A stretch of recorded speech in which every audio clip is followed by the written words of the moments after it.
Broadcasting live from the ocean, this is The Monstrous Feminine, the podcast where horrible humans talk about horror. My name is Zeba, and I'm joined by my mer people, Mila and Louisa. And this episode, we're continuing our mermaid theme and talking about the 2017 Swiss fantasy drama Blew My Mind, directed by Lisa Brühlmann. Tyia is unavailable this episode, but she will be back soon. Before we get into the film, go ahead and follow us on Spotify, YouTube, or the Apple Podcast app. You can find all of our links on our Instagram at The Monstrous Feminine Podcast.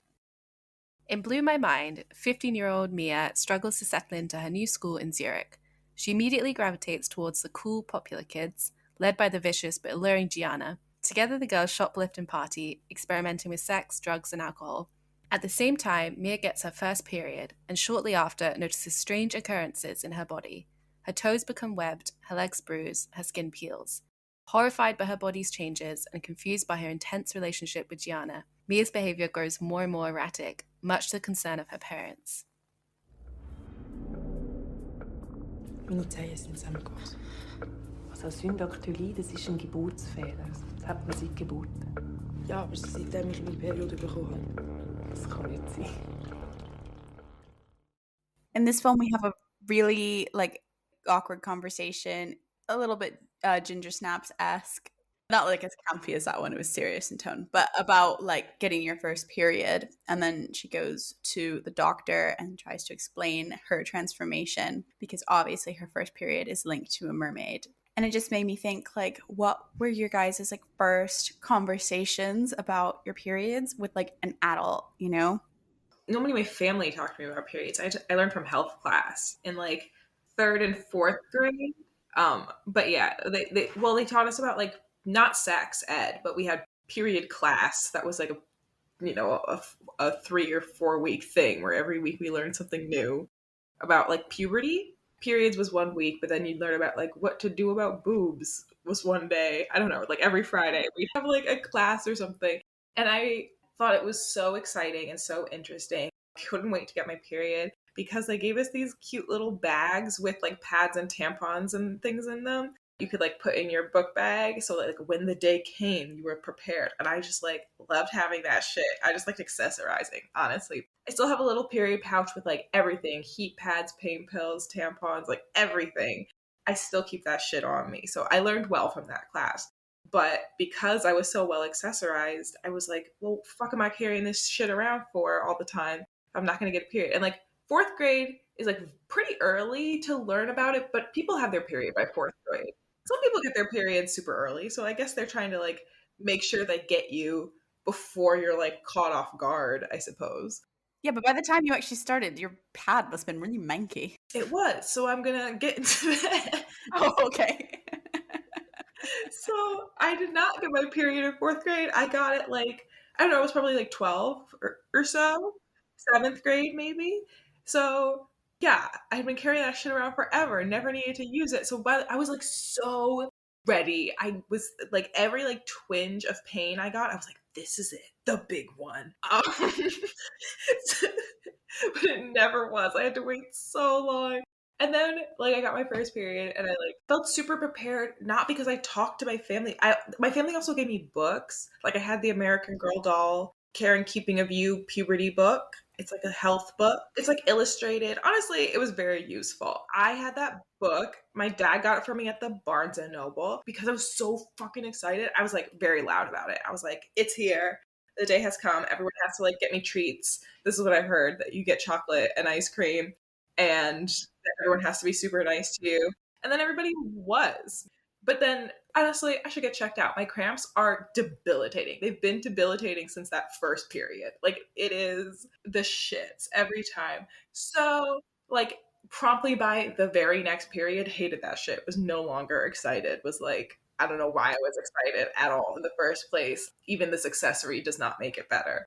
So, we rise and we fall. But as far as conversations, I never spoke about it. You know what I mean? It was just my powers lay dormant inside me. And with that in mind, very similar to this movie, because she didn't tell nobody shit. She was not describing nothing in detail to me. She was going through such changes and just being mad vague about it and then getting frustrated when nobody could help her. And I'm show someone your legs. be super loud and vocal about it. If you feel like your cramps are like more painful than they should be, say something. That's fine. It's not embarrassing. It might be something to get checked out. Is what I was thinking through this whole movie. This movie made me like really scared to have a teenager. I was like, oh fuck. My period conversation was me going to my mom and saying that I think I shit myself, but I don't remember doing it throughout the day. Like, how did that happen? I was like, I don't remember. And like, is this gonna just happen? And then she's like, oh, darling, that's your period. You know, because my mom's British, in case anyone didn't know that. Like, obviously, on their first and last day, it might be like darker blood, brown blood. Like, I don't think my first one was heavy at all. I think it was more like kind of spotty. And it was like brown. So I was just like, oh my God, like, when did that happen? And I don't remember. But yeah, my mom was like, oh, it's happened. And then she promptly like phoned like everyone and told them. And I was so embarrassed. My mum had like told me ahead of time. However, what I'll never forget is just like the acute sense of dread and panic. I like projected decades into the future of just like having a period every month. And I was like, no. A lot of it, like, it was wrapped up in a lot of those uncomfortable feelings of like your body changing, a sort of uncanniness about like sexuality. I was just like so uncomfortably aware of like everything it meant, and I really hated it. You had such foresight, honestly. The Monstrous Feminine is on Instagram, so please go leave us a comment. If you do engage with our content, you might just get a shout out in our next episode as our Witch of the Week. This episode, our Witch of the Week is Heather Rankin1, who commented on our Megan post and said, seeing this movie drunk in cinema was life-changing. So excited to see you guys do an episode on it. Wait no further, episode's out. Let us know what you thought. I think I would have had a better time if I was drunk. I think that would have been an amazing experience. So please invite us to your next drunk viewing. I quite frequently, solidarity, have watched a lot of the films we've covered, like whilst drinking a glass of red. So I love tipsy horror vibes. I also have recorded some episodes with a glass of red. Guess which ones? Friendly reminder that we're also on Patreon. For £1 a month, you gain access to our Discord. For £3 a month, you get to hear a cut discussion from our main episodes. And for £5, you get all that, plus the opportunity to pick our themes, films, and discussion points. Please support us. Any contribution helps. We taught about themes adjacent to the idea of bodily transformation as like something that happens like during puberty.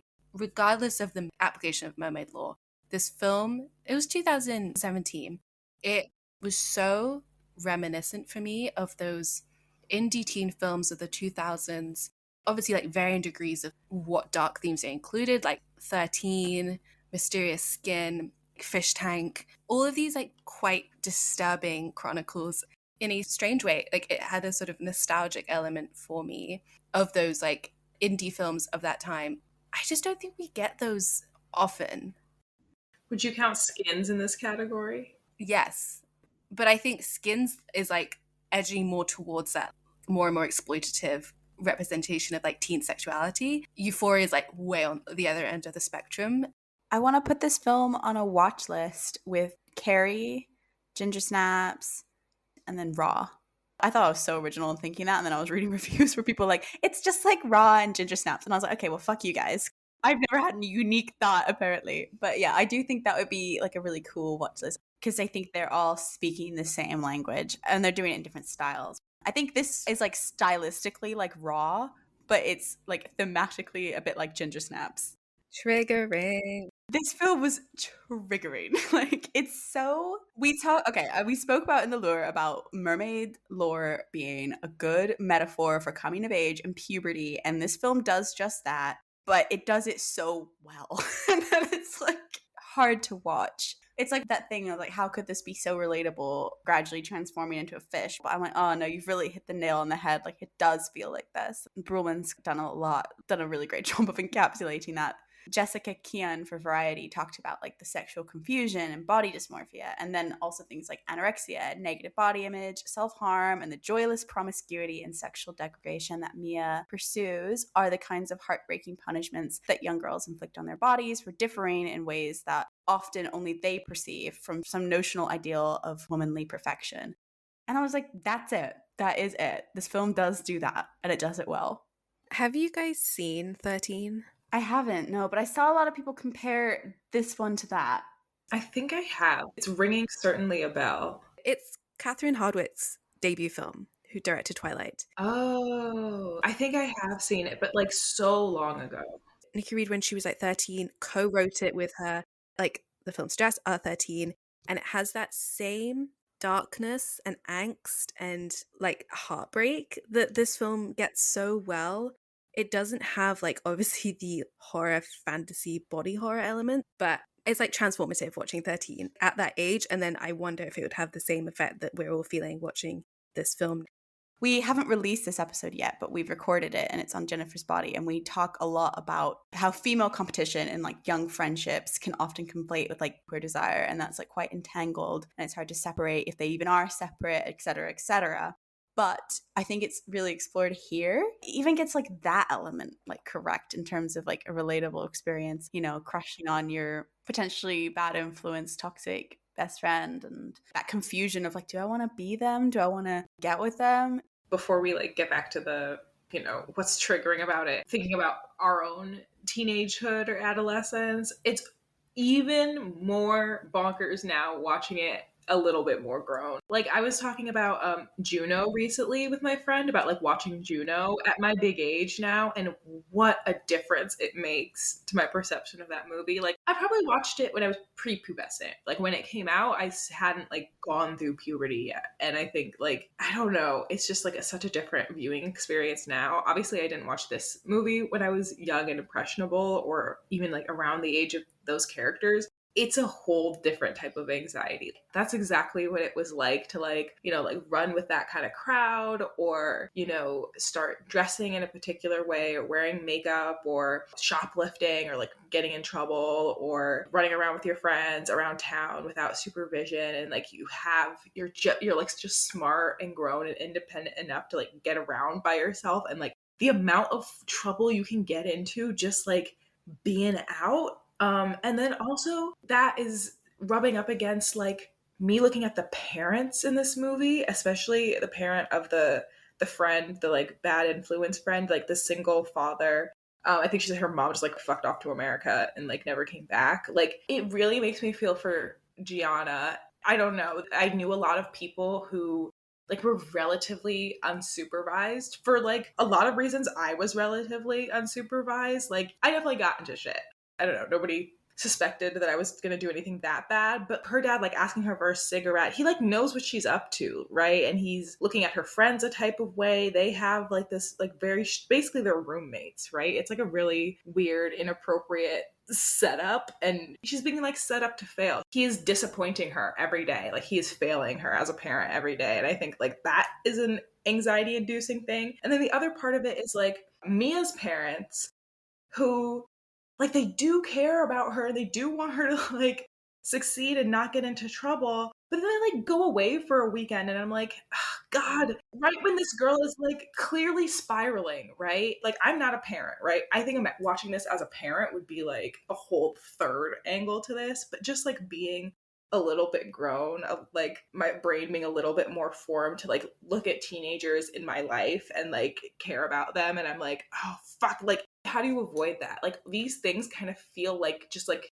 parts of adolescence and like the dangers of the modern world do not mesh well with like you figuring yourself out, like finding your identity, like figuring out your sexuality or like how rebellious you want to be or like what your morals are or like the ways that you want to rebel. Like you should be able to go through those things and like be free to do that without like putting your life at risk or your health or well-being. There seems to be no way for like teenage girls to like sort through that identity making without like rubbing into some nasty shit. And I think like that is what's so horrific about it. Like now looking back on it is because it's like, I guess it's like a little bit of like inner child work where I'm like, damn, I wish I could have like protected me and my friends from like just fucking like situations. Do you know what I mean? But they kind of were so unavoidable. And it didn't matter like how involved your parent was or like how much you could tell them or, how much privacy you had or anything like that. It's just like, it's part of growing up. And it seems like it's always been a part of growing up. But I don't know. It was, yeah, definitely very real from all angles, like seeing it now. Like, definitely maybe wouldn't watch this as a parent. It would make me so stressed. And I think that anxiety is part of the horrificness of it for me. And like why I would throw content warnings all over this film and episode. I think you're really encapsulating why I thought it was so anxiety inducing as well. Like, I'm not looking at it as a parent, but I'm looking at it as someone who could have kids, like at that age, and someone who knows has peers who have kids. So it is like, oh my God, it's what you said, like about it being unavoidable. Like, that's what's terrifying to me. I'm like, the fact that this is so universal and so unavoidable. I mean, obviously, literally speaking, it is all avoidable, but you know what I mean? Like, in terms of like the general experience, it just seems like it just happens in the society that we have. And I just think that she really just captures so well like that moment in your adolescence where everything switches and your entire existence is defined by male validation and sexual validation and like social acceptance. It was just so like, well, I think you said in a past episode, Zeba, like we were talking about ginger snaps. It was literally like overnight, all of a sudden your life is suddenly defined by men. Like all of a sudden you stopped understanding like your older friend who's like only older by like a few years, like why their whole lives were directed towards men. And then you reach that age and it's like, actually just kidding, I'm doing the same one. And like obviously there's added elements when you're navigating that with queerness as well. But it's just like, I don't know. I just feel like everything about this film was so accurate. It was like too real to watch. In the way that like this is kind of technically like a drama and it's more of a body horror, but I was like, no. To me, this is a horror throughout. Not just the body horror elements make it a horror. Just the very triggering nature of it is like horrific. Not to mention that really graphic scene, which I'm sure we can like get into, but honestly, that was horrible. I don't want to assign like a sense of morality to what we should depict on screen in and of itself. I think that the morality often comes from like how those scenes are approached, how the actors are treated, you know, the production around it. I think like images as exploitative by themselves is something that's a lot more like elusive to how like we can attribute any sense of like right or wrong to them. Watching this film and seeing a very graphic, hugely disturbing scene of her, it's like a coercion, it's like a lot more menacing type of like sexual assault. Watching it and being like, is this too much? Yeah, no, I 100% was watching it thinking, I wish it had just been implied and not shown. I thought it was too much for me. I don't know. I just couldn't deal with it. There's something about the way that the film as a whole approaches her story that the inclusion of that scene, it didn't feel like a turning point in which it like led into exploitative. At least I didn't feel it did. I don't think it's exploitative. I just wish it wasn't there. But that's the point, right? I think I'm sort of like in between y'all's perspectives because when I was watching it, I was like very relieved that she intervened when she exactly at the point that she did. Like, I think for me, the point of the scene was the intervention and what that meant for like Gianna's character, like the position that she found herself in, and like she took like such quick, decisive action and was like also vulnerable, right? Also outnumbered. Everybody's staring. It became a very public scene. Really, when she opens the door, it's like everybody can kind of discern what's going on in the situation. And I think like that perspective was really a memorable moment for me, right? Like she isn't the main character, but I think I thought a lot about Gianna throughout the whole film. And I think to me, she like might as well have been the main character in certain points because like in the way that there are like multiple adult perspectives, I think there were multiple adolescent perspectives. And I think that was really affecting to me because I was also like a turning point in their relationship and in their friendship. And, you know, I think people might have seen her character as like taking advantage of Mia. Like maybe she's attracted to her, but ultimately she's still a bully, right? Or she's still like somebody who hasn't sorted through her shit and like because of that is a bad friend and like just you need to stay away from her. Like you would have been better off staying away from her. And then I, you know, see her in this moment and I'm like, no, their relationship is real. Yes, it's fucked up. Yes, it's toxic, but it is like a legitimate relationship. It's a legitimate type of friendship. Thank God she was there. Do you know what I mean? And thank God that she's the person that she is, right? Because she is the type of person who like was not only just like gonna get her out of the situation, but like turns around and yells at everybody. Is like, look at yourselves. Do you know what I mean? Like she is able to shame them in a way that was like really satisfying to watch. It really changed my perspective on her character generally. Like I always had empathy for her. Like I realized I understand why she is the way that she is, but like it made me see something in her that like I really admired, I guess, as well.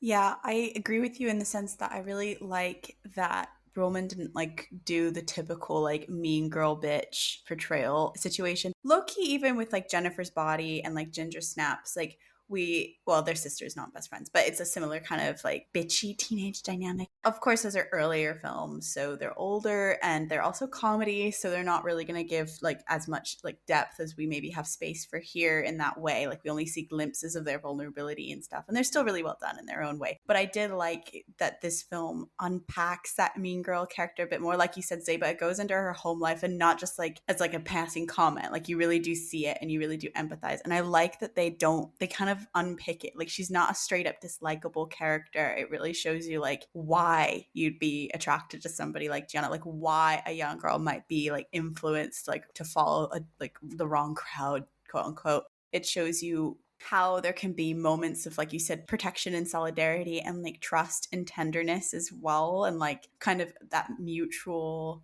vulnerability like they're all experiencing, like, you know, at that age, and like discovering themselves and discovering their sexualities. I really like that it went into all of that and complicated their relationship, because at first I was just like, oh great, so she's gonna be bullied. It's still fucked up, don't get me wrong, but it wasn't like without love and compassion and trust and, like I said, tenderness. And it does obviously take on a queer tone. I mean, it's not explicitly said whether it's like queer because, you know, maybe just queer because mermaids are gay, or maybe it's queer because being attracted to your best friend because you want to be her. Maybe it's queer just because they're all queer. But either way, I think it really tackled a lot. And I really like that they added layers to Roman added layers to their relationship, because I think otherwise it would have just been completely flattened. Like I liked that they had that moment of exchange. Like in that, you're right, that scene is really about the intervention. And then you also have, you know, a reciprocated action when Mia dives in the water and saves her from a guy, not assault, but a guy who obviously failed to look after her when drunk and they were in the water, you know? And it's like, they really have that kind of exchange. And, you know, your relationships at that age are so intense. Your friendships are so intense. Your friends are like your whole world, and your whole world is so small. Those kind of moments and friendships really impact you, and they really matter. That scene being so pivotal, partly because it was a sort of turning point in their relationship being solidified. But I was also like really struck by that scene and how it was shot for shot a porno. We see those images. I mean, I hope we are not seeing them on a regular basis, but go into any like, you know, porn site, and most of the videos are like teen gangbangs, and it is eerily shot for shot of how that scene unfolded. And I wonder if that was on the mind of Brühlmann as she was like deciding how to orchestrate that scene. It just felt like it must have been something deliberate, because it could be so easily accepted by a particular audience as something that appeared consensual and erotic because of the way that we teach young girls like how they should perform sexually to men. Lots of these films, they are triggering, but I think there's something so relieving about these experiences being shown with an underlying tenderness and care. There's just a nuance to how they're told that is like very affirming. I think you're onto something with like the pornography shot, because like earlier in the film, I think Brühlmann's deliberately like exploring that gaze. She's chosen a mermaid anyway, and mermaids are like such a sexualized siren figure, and there is something subversive and then using that to explore all the way men sexually abuse you as well. It's like appropriating that myth in order to subvert it. But like also you have so many scenes of them literally imitating or watching, consuming porn, and like trying to like, you know, oh, okay, so this is how it's been done. I know when she's like drunk out of her mind, and she doesn't even in the moment, at least initially, realize that what's happening is assault because she's so intoxicated. And that's like also because of the media, right? Like you've just said, like the whole scene is orchestrated in a way that's actually quite recognizable because of the porn industry and like how it's all portrayed and set up. It's so like drilled into you that this is like normal. It captures like all like that teenage vulnerability. And that's why it's so terrible, because I was just like, God, is this so universal? And God, is there no way to avoid it? Like, can't we stop it? It was just really sad. In order to like achieve these insane expectations of like how we think we're supposed to be as young girls, as women, it can really just quickly evolve into really just self-destructive tendencies. I have a question of like a chicken or egg situation because, like, absolutely, yes, I understand the pressure that teen girls feel to like be more adult, be more sexual, be more confident. And, you know, that's part of like identity formation. And then looking at this grown man, right, that she meets on the internet. And I'm like, do you think she's acting grown? Either you're like delusional, this is a child. You know, this is a child.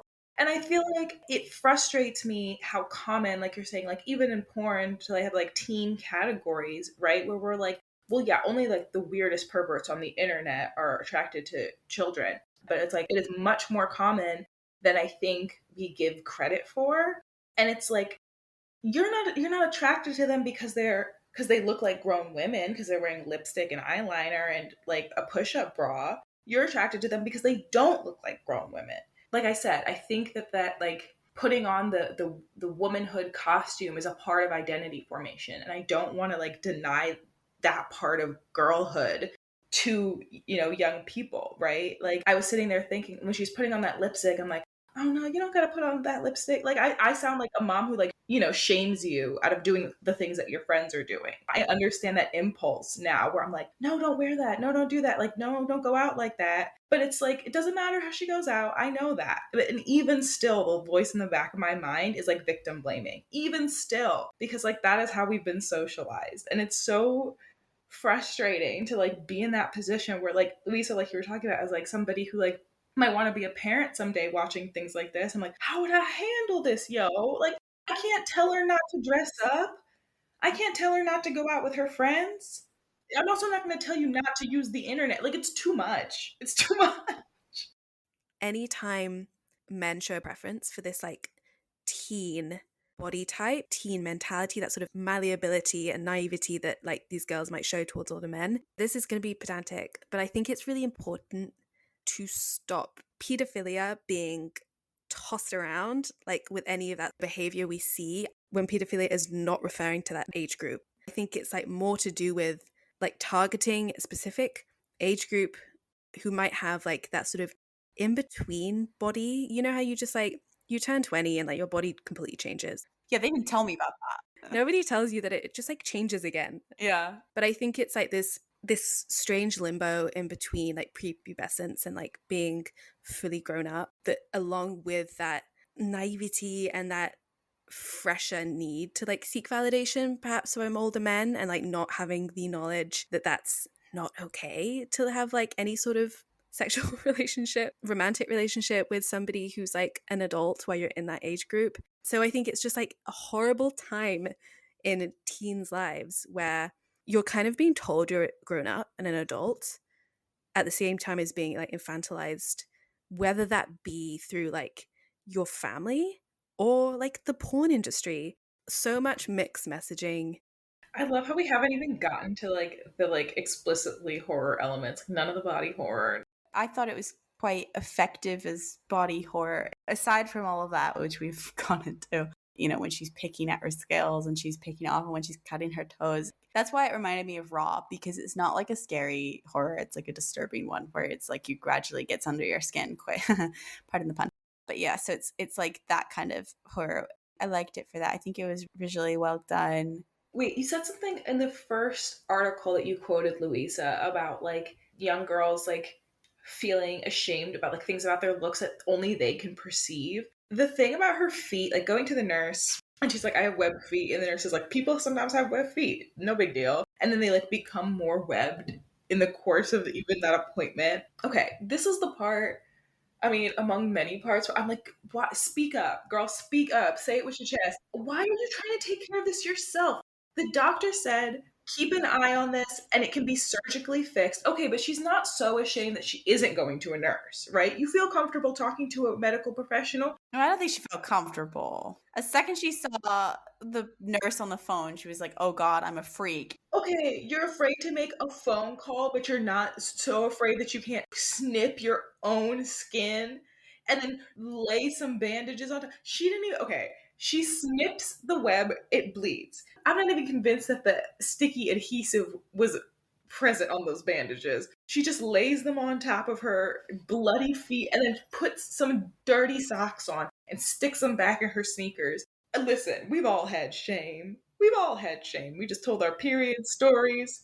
Sometimes you have a little thing about your body where you're like, oh no, what if this is embarrassing when you're like a teenager? And then by the end of the movie, when she's like, no, I'm just going to become one with the ocean now. I'll give my mom one more call. And then I don't think there's any need to discuss this plan with anybody else besides me and my bestie. If she don't say something to an adult, it was so frustrating. I'm like, maybe this can be solved. It's metaphorical. Yeah, it's in it. metaphorical. Her shame is also intertwined with like the fact that web feet is like such like, oh, well, this can't ever be physically attractive at a time where like we've just discussed that moment change and she all of a sudden is being perceived by men and needs to be physically attractive. So I think that was feeding into the taboo of like why she can't talk about it. The legs were just like devastating, right? When her legs started looking gross. Like something is wrong. Something's like medically wrong. It's not just that you like look unattractive. Like, but she doesn't know that.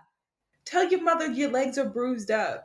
It was kind of meant to like mesh into this collective experience of like bodily changes, and that's where like the fantasy was heavier. Was she adopted also? Did they find her in the ocean? Where'd they get They her had from? like that scene where she was like on a beach as a kid. There's no pictures of her mother pregnant. They couldn't find no adoption papers. No, because they did. But she's like, it's in French or something. I think it's hinted at. I think you're meant to assume like, yeah, she was, because she's a magical being. Jessica Kian, who actually identified like a lot of the ways like how it overall works with like as metaphors for like when she's mutilating, it's like self-harm, and body dysmorphia as you're growing up is relatable, but obviously it's channeled here through the mermaid myth. I'm quoting here. Mia's problems become less relatable as they become more real, and her fears of her own freakishness become paradoxically less interesting the more they're revealed to be based in physical fact. And so the story's allegorical power is lessened as it plays out alongside the very things like sexual confusion and body dysmorphia that it's supposed to be an allegory for. Our heroine is contending with all the usual pressures of girlhood and has bruised legs, syndactyly and shedding skin of her pesky metaphor to deal with too. I thought that was quite harsh. I think it works better as the movie goes on and it becomes more literal. Yeah, also she had to like literalize it. Yeah. And that's why the metaphor is the metaphor, because you're literalizing it. She just wanted it to be a grungy teen film with no mermaids. Making the physical aspects of like her becoming a mermaid more apparent and take focus like strengthened that allegory, regardless of whether you ever think she actually turns into a fucking mermaid. Yeah, no. Speaking of that though, what do you make of the ending? Because I was thinking like it is like a suicide metaphor. Because she like calls her mom and gives her like a tearful goodbye, and then she like goes in the ocean. I mean, like obviously if she wasn't a mermaid, you remove it. The thing is that she kills herself. But I did think that could be an interpretation of it. It could be a symbolic suicide in that she's escaping that, well, like a suicide escaping the symbolic order of like gender. I guess it gets a little bit messy because the mermaid kind of encapsulates both the sort of characteristics of femininity that men ascribe to women, but also the like monstrous elements of that mermaid can resonate with like young girls in a sort of sense that they're like free, more of an animal, free of like human constructs. So I don't know, but I think I saw it as something positive, like she was escaping something. I thought she was like running away from her problems. Yeah, queen. Fuck are you gonna do out in the ocean? I guess it's none of my business to think about after the credits roll, but like, are you gonna eat fish and just like hang out? Yeah, that's her true form. She's a mermaid. She doesn't even have community. There are no other mermaids to hang out with. Well, maybe she'll find it. Like, she can't be the only one. An interview with the director, Lisa Brühlmann, for Meaw.com. Oh my god. It's like meaww.com. And she said, for me, she, the mermaid, is a symbol of freedom and power. She lives her true nature, is wild, free, all the things I wish for every girl and every woman.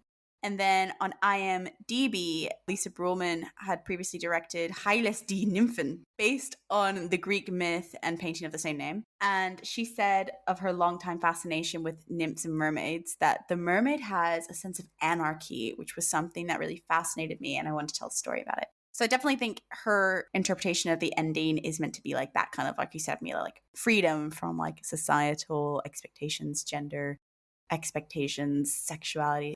But she also said something interesting, which was a little bit mon femme. For IMDb, Brühlmann read Carl Gustav Jung's work as part of research for this film, and the ending references one of his quotes. He says that the ocean is like an archetype of the mother, and the mother is our first home, so she finally goes back home. It has a sense of returning to this like more primitive state. Perhaps womb. It would be very Creedian, the idea of returning to the womb. I mean, that would like be sort of monstrous mother reabsorption, but I think more in a like liberated sense, that you're returning to a more primitive way of being, free of gender. It's pre-induction into the symbolic order. Yes, reabsorption is like scary, but that's Creed talking from the male perspective. In the womb, we're talking about a space where the mother rule, it's like matriarchal. So like you could see this as like symbolically returning into a more matriarchal space in the ocean rather than like the patriarchal space on land. Do you know what I mean? That's what I meant. Yeah, that. Basically, I don't think the return to the ocean was something monstrous or negative, like in the way that a man might perceive it to be. Damn. You know, when I can't remember what episode we were asked like what animal we'd want to be able to like shapeshift into, and I said a whale. I think what I truly meant was a mermaid.